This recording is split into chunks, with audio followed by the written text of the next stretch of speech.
Manamnama ang mapagbalinti ili a Dingras, Ilocos Norte, a center of commerce iti dumaya paset ti probinsya. Sigon ken Mayor Joffrey Saguid, nalpasen ti muna a survey ti may sa fast food chain ken manamnama nga iti kabita na panawen ket may tuloy tupay ti pan nakakita dagiti requirements ti nasao apan nakaipatakder ti fast food chain. Manamnama pay ang maipatakder ti hypermarket iti Dingras gapwana na takuna ti mayor ket nagturungen dagiti pan nakabagi ti nasao a kompanya. I want Dingras to become the center of commerce in the eastern part of Ilocos Norte. Kasi Dingras is the doorway of the east. Kaya nyo kat hub dito, di ba? Aglalo tata, no mga 2 weeks ago, may natay area supervisor iti Jollibee, may na inocular inspection di proposed site nga patadaran iti Jollibee kasin apo Diyos pimasa di site adapay DJ traffic count nga kunada hopefully this week may da traffic count then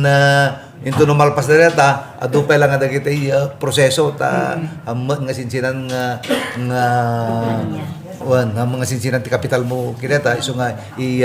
ipasigurado da nga talagang attractive wano umayan dagiti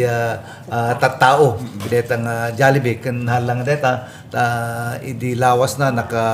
dapat may nga Chinese dito nga kaya nati umay agin best iti ilimi nga Dingras nang nangruna iti old market and is very willing nga mangpatakder pa iti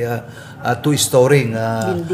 building nga pagyanan dagiti lako na iso nga teko na kon nariga mo di ag tartarantado iso nga pina-estudyar ko nga nalaing kani Engineer Benny nga according kani Engineer Benny kato okay DJ site nga pagyanan na tayo iti pakapatadaran na iti eastern part iti tiyandaan na iti bakante jay kukamat lang iti munisipyo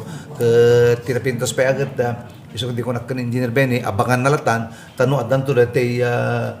siguro pangalam iti pagpatadar mi man iti tiyandaan or iti hyper ket umay pa iti hyper mart nga makisarsarita kada kami nga kaya na pay iti umay patadar dito ili tayo nga Dingras ket no dagitoy nga proyekto ket ma-realize tayo ket nga mamatiak nga agbalin nga talaga nga Dingras is the center of commerce in the eastern part of Ilocos Norte.